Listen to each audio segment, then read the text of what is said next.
cika yi ban shirya ba. Kauna ke ce nuna na so gaskiya ne ran da ya soki ruhina. Na kasa tsayuwa zama tashi balle na tsoguna. So mai kamar madara da maji amma yana bana. Kuda akwai wahala da kudu zai kulle cin so ya koya. Kauna ke ce nuna so ya zamo gatan duniya kowa yana isa. Kallo yawan murmushi kuji launin yankiyarsa. An ce makaho ne wannan taken aka yi gusa. Da so makaho ne sanda na koya ba za ya bi ya kama ba. Kauna ke ce nuna na tuno sama so wani sai da jirai yana kuna. Saurin fushi kan so shi ke rubuzar da kauna. So dan uwan ajali tilas ya fito ya bayyana. Ga wasu sun yi shigar wani wasu ko tafiyar wasu fara ba. Kauna ke ce nuna yasa waɗansu suna kuka ta makar uwa da ɗan. Ina ruwa na biri daga dakar mashin fila. Dama akwai yanayin suna da gyaɗa na man gyaɗa. Wani yau ya sa ɗan bar soyayya kuma ba zai juya ba. Kauna ke ce nuna so ya talauta wasu sun yi kuɗi na lilisa. Ya kama ɗan birni ɗan ƙauye ma yana isa. Zan bayyana muku inda bayani na ya dosa.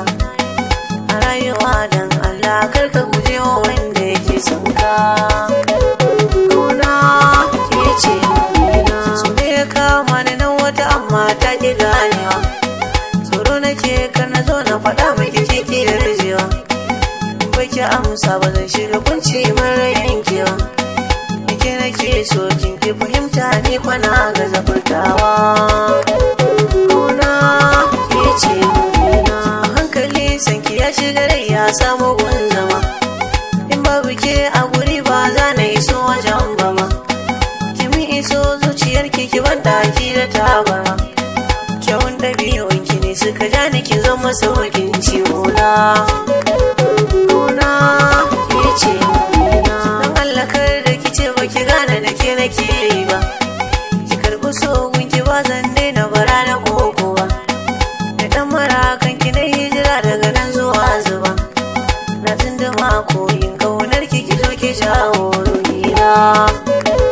Kauna ke ce nuna daure ki amsa kar da ki sa ciwo a kalbina. Da so na rayu da shi ne asalin iyayena. In kika bar na kunci ya zanda masoyana. Dafi na so ya wuce na maciji ya raɗaɗi ga cutarwa.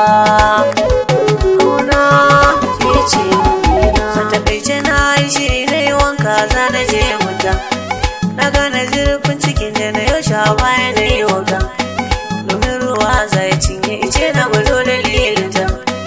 Allah ya sa ta amince in ta gina sani ba zai ba.